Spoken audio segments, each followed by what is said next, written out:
ఏవం movie ఆహా ఓటీటీలో live streaming అవుతుంది. తెలుగులో అవైలబుల్ ఉంది. చాందిని చౌదరి గారు యాక్టింగ్ చేసిన movie main lead role acting చేశారని చెప్పుకోవచ్చు. ఇక మూవీ స్టోరీ లైన్ విషయానికి వస్తే మూవీ స్టోరీ లైన్ ఏంటంటే లేడీ పోలీస్ ఆఫీసర్ మన చాందిని చౌదరి గారు అనమాట.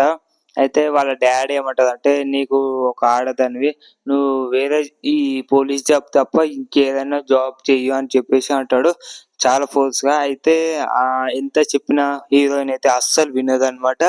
అయితే ఇక్కడ మన హీరో, హీరో నేమ్ అభి. అభి అలియాస్ అభి యుగంధర్ అనమాట. అయితే ఫస్ట్ ఇంట్రడక్షన్‌లో మాత్రం యుగంధర్ ఇంట్రడక్షన్ వస్తుంది.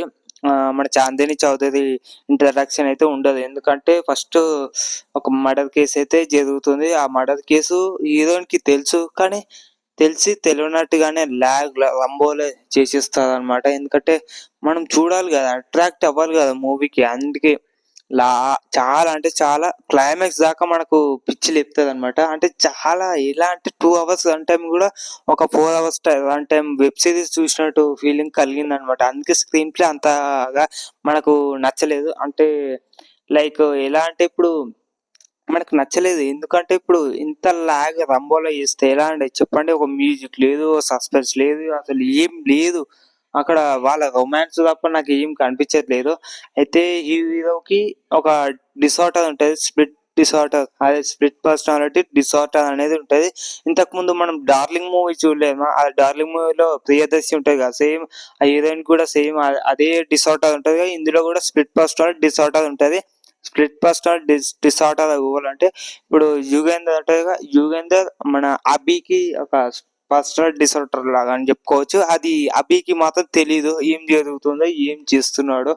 అది ఏమున్నా నైట్‌లో జరగొచ్చు, మార్నింగ్ జరగొచ్చు, ఎప్పుడైనా జరగొచ్చు. ఆ స్ప్లిట్ పర్సనల్ డిసార్డర్ అభికి కూడా తెలీదు. కానీ హీరోయిన్‌కి తెలుసు. కానీ ఏం చేస్తాం చెప్పండి? ఏం తెలియనట్టుగానే నటిస్తూ ఉంటది. అన్ని డీటెయిల్స్ చెక్ చేస్తూ ఉంటది. లాస్ట్‌లో ఒక ఫైట్ అయితూ ఉంటది. ఫైట్ చాలా బాగుంటది కాబట్టి అసలు వాస్తవానికి హీరోయిన్ చనిపోతది అనుకున్నాం గానీ అంత ఏం లేదనమాట. మళ్ళా బతికిపోతదని చెప్పుకోవచ్చు. అయితే మనకు స్క్రీన్ ప్లే ప్రెజెన్స్ అంతగా నచ్చలేదు. మ్యూజిక్ అయితే అసలు సస్పెన్సే లేదు. క్రైమ్ అనుకున్నాం గానీ ఏం లేదనమాట. థ్రిల్లర్ కూడా లేదు. అసలు ఇలాంటి మూవీస్ ఎందుకు తీస్తారేమో. ఎలా అంటే ఇప్పుడు అమ్మాయిలందరిని ట్రాప్ చేస్తాడు. అదెవలు యుగంధర్ అలియాస్ యుగంధర్. అభి అలియాస్ యుగంధర్. ఓకేనా? మీకు ఏం అర్థమైతుందంటే అభి ట్రాప్ చేస్తాడు. కానీ అభికి తెలీదు. ఇలా alias Yugandhar. Yugandhar split personality disorder కాబట్టి అభికి అసలు తెలీదు. అవన్నీ చేస్తూ ఉంటాడు. ఇప్పుడు హర్ష అనే వేరే వేరే క్యారెక్టర్స్‌ని ఎప్పుడైతే ట్రాప్ చేసి, కిడ్నాప్ చేసి చంపుతాడో అది అభికి తెలీదు. యుగంధర్‌కి తెలుసు. కానీ ఇప్పుడు ఎవరైతే ట్రాప్ అయిన వారు ఒక ఆమె తప్పించుకుందో ఆమెకు మాత్రమే తెలుసు. ఎవరేం చేస్తున్నారో. మన హీరోయిన్‌కి అయితే అసలు తెలీదు. చాందిని చౌదరికి క్యారెక్టర్‌కి అయితే. మూవీ అయితే మనకు కొంచెం యావరేజ్‌గా నచ్చింది. మీరు జస్ట్ టైమ్ పాస్ కావాలి అని అనుకుంటే ఈ మూవీ అయితే చూడొచ్చు. ఓకేనా? మన ఛానల్‌కి కొత్తగా వచ్చిన వాళ్ళందరూ subscribe to my channel. Please do share. ఓకేనా?